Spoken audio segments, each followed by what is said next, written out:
Hi, Balloon Josh here, and we are going to continue our balloon brand comparisons this week. But before we do, I just wanted to address inconsistencies and variations within the balloon brands themselves. Because as we've been doing these balloon brand comparisons, one question that I've been getting from a couple people is, what about the fact that with certain brands that you can have within the same brand, you can have different colors and different batches within the same brand, that there can be inconsistencies and variations. For example, let's take the brand Qualatex. That within the same brand Qualatex, that you might have orange, for example, might be thicker or thinner than black.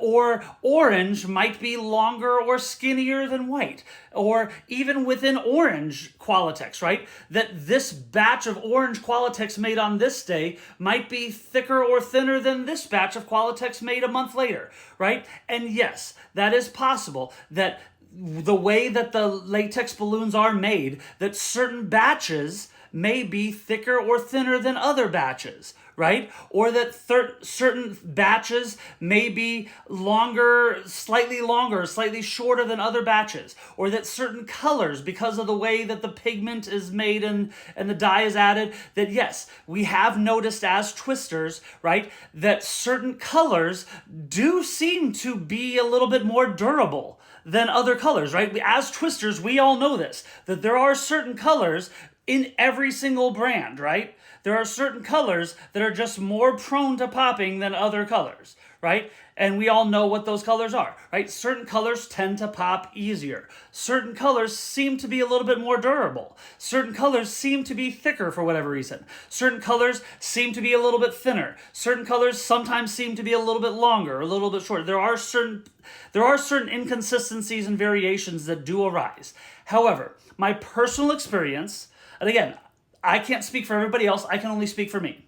My personal experience is that the variations that exist within a brand are smaller than the variations that exist between brands.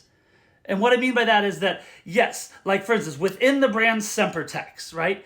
Within Sempertex, there may be from time to time some slight variations between different colors or between different batches within the brand Sempertex.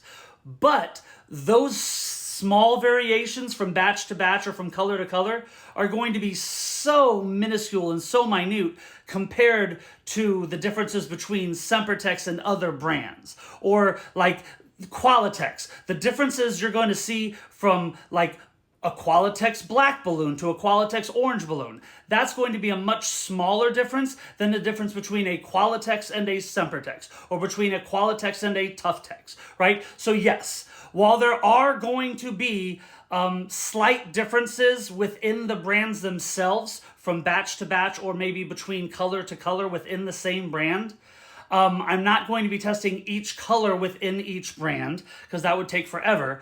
But my personal experience has been that the differences that arise within different batches or within different colors within the same brand are going to be much smaller differences than the differences between different brands. So that's why I'm really only testing between the different brands, not between different batches or between different colors.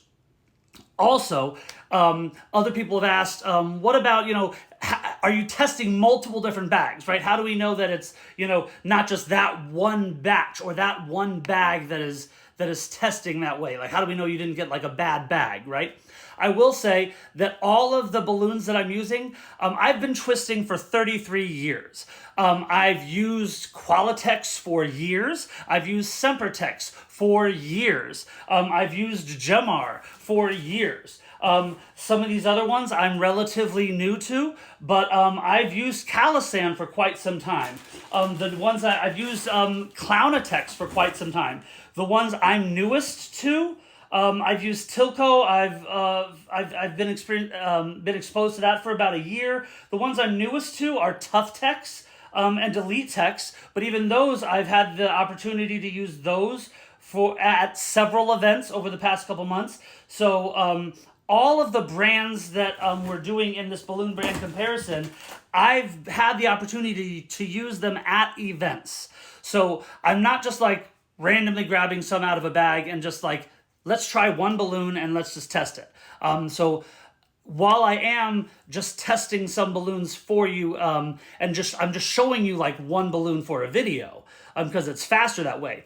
But the outcomes that we're seeing in these balloon brand comparisons, they are consistent with the experience that I have had in 30 years of twisting. There's nothing that I'm like, oh, this is shocking to me that Sempertex balloons are longer than Qualatex. Like, no, that's not a big surprise, and it shouldn't be a big surprise to you.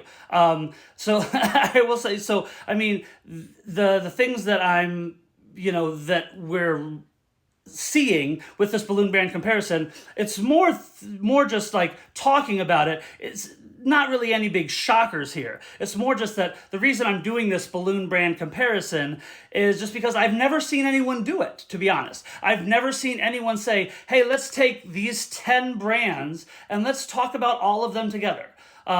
Let's talk about Qualatex and Sempertex and Gemar and, Clownatex and Brookloon and Elite. Let's take 10 different brands and let's talk about every single aspect and every single, different factor of these different balloons, and let's talk about it. Let's talk about all of it. Let's go as in-depth as we can about each different aspect of these different balloon brands. I've never seen anyone do that before, and I just thought it would be fun to do. And so that's what I'm doing.